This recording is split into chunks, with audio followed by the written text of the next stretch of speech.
Hey, Unity Renaissance, Rev René here.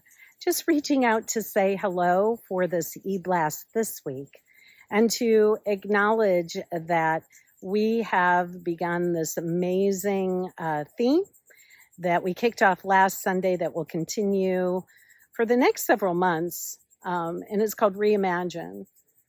Reimagine Unity Renaissance. But really what's most important is that we're reimagining our very lives. And as we began the conversation last week, and as one of my spiritual teachers and mentors used to say, that 100% spiritual growth, development, and unfoldment is about what? It's about letting go. And letting go implies that things are changing, and that most importantly, we're changing, and that something is calling us forward, calling us forth.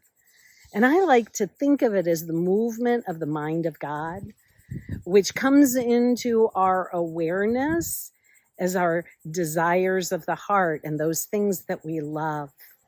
And so what we're doing together is we're having the courage together to reimagine our lives, which means in a way we're willing to let go of what has been, or we're willing to let go of a thought system that was the outpicturing of how our life currently is.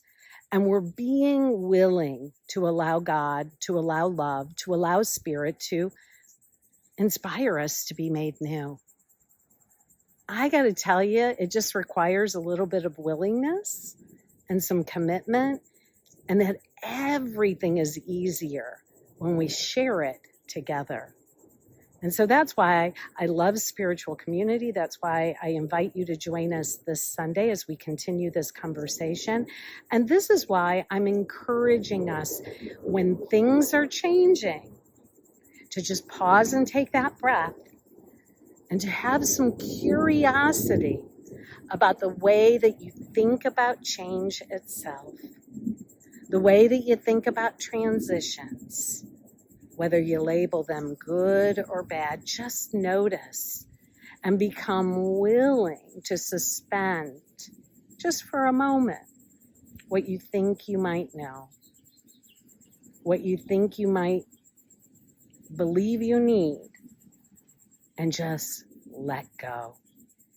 The letting go is really just about our attachment to ideas, our attachment to our current beliefs.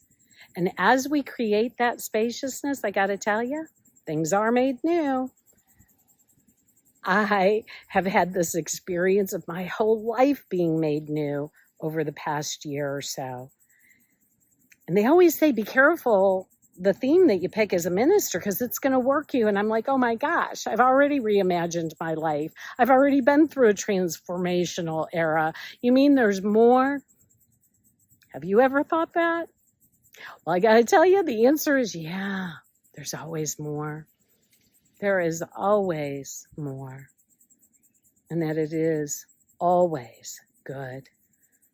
And that something wonderful is happening, and we just let it and we celebrate it. And sometimes we cry about it, and that's okay too. But we've got one another to buoy us up, to keep us in our courage, which only means to be in our heart, poised for the movement of the mind of God. I love you. I'll see you Sunday. Have a great day.